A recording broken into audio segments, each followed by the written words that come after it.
groups in.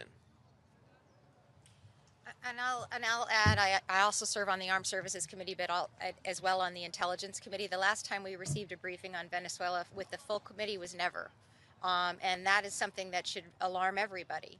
The Congress is supposed to be aware of what the intelligence is that validates and justifies these sorts of attacks.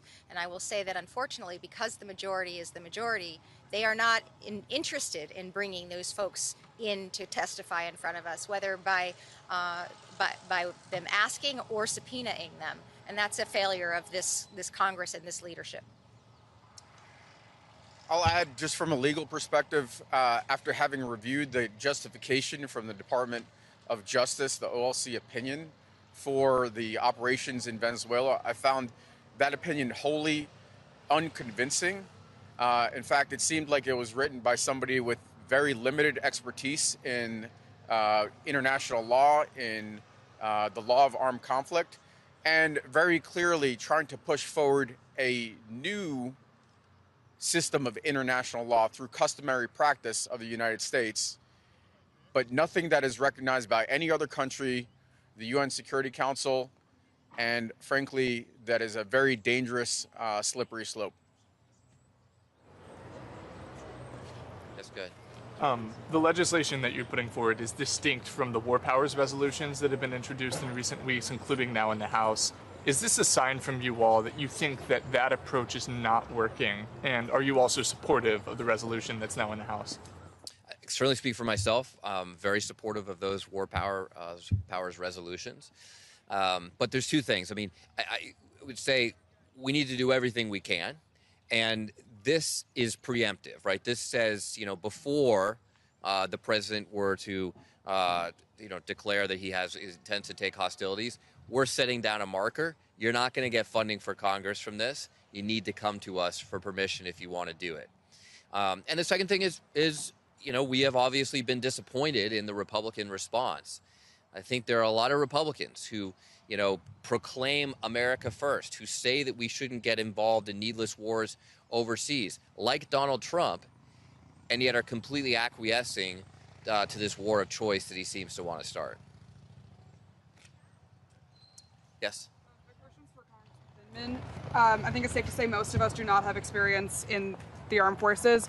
When a service member receives an order that they believe is unlawful, can you explain what the process is, what legally that looks like? Yeah, so look, I've heard people claim that this is something that's going to be litigated in court. That's not how this works. When you're on the field of battle, when you're preparing to take an action that can result in somebody's death, that is a split-second decision that we expect and we train our soldiers to take in a moral, ethical way. We have the best service members on the planet, the best trained, the best prepared, and they're trained on ethics annually, or at least up until this point. I don't know if that's still the case with the new secretary. And so these are split-second decisions that we expect them to take. And typically, this is something that commanders down the line are providing guidance and direction on. But if this goes wrong, this results in the death of a living human being. And right now, the strikes that are taking place in the Caribbean and the Pacific, look, these may be drug smugglers. These may be, some of them bad people, some of them may be fishermen. What we do know for a fact is that we have sufficient evidence to strike and kill them, but we don't have sufficient evidence to detain them, because we know that we've already released 2 folks that survived these strikes. To me, that's kind of an outrageous fact pattern.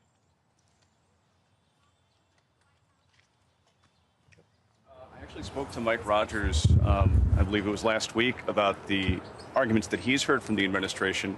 He went as far as to say that he thinks that the administration should take its argument to the American people, that there's a case to be made that he would argue is very strong for the executive branch exercising its powers in that way. I wonder, why do you think the case has not been made beyond to Congress as a whole, to the American people as a whole?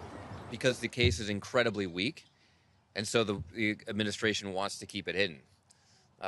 Look, I have a lot of respect for Chairman Rogers. I couldn't disagree more strongly with his idea that this is a case that the administration would want to share, it's absolutely pathetic.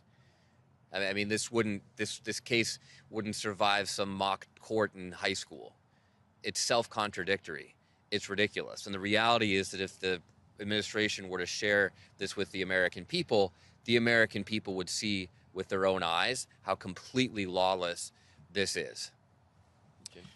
So, look, the OLC opinion is classified, the entire thing. That is very atypical. There would actually be at least public portions of it, redacted portions of it that would be historically releasable. We know that there are disagreements based on the reporting that y'all have made that from the lawyers.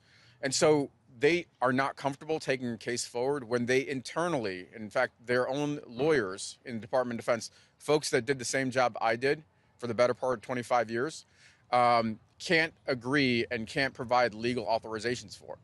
And the president may be immune based on the Supreme Court decisions, but I would love for my Republican colleagues and the president to put America's sons and daughters first, and not put our service members in jeopardy with these likely illegal operations.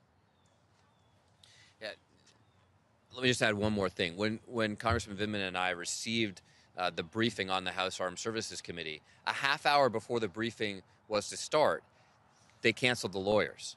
So every time we had a question, and it was not just Democrats, there were a few courageous, thoughtful Republicans who asked really tough questions because they too saw that this was a completely ridiculous legal opinion.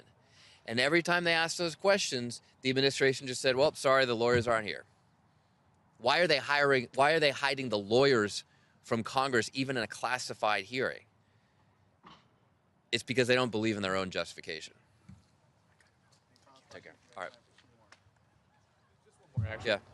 Do you still believe that direct strikes against Venezuela are a red line for some of your Republican colleagues? Do you think if they took that step, the administration, that it would prompt backlash? I mean, it's a great question. Are direct strikes a red line for my Republican colleagues? In private, absolutely. But they have shown absolutely zero political courage to simply tell the truth, share their own beliefs in public.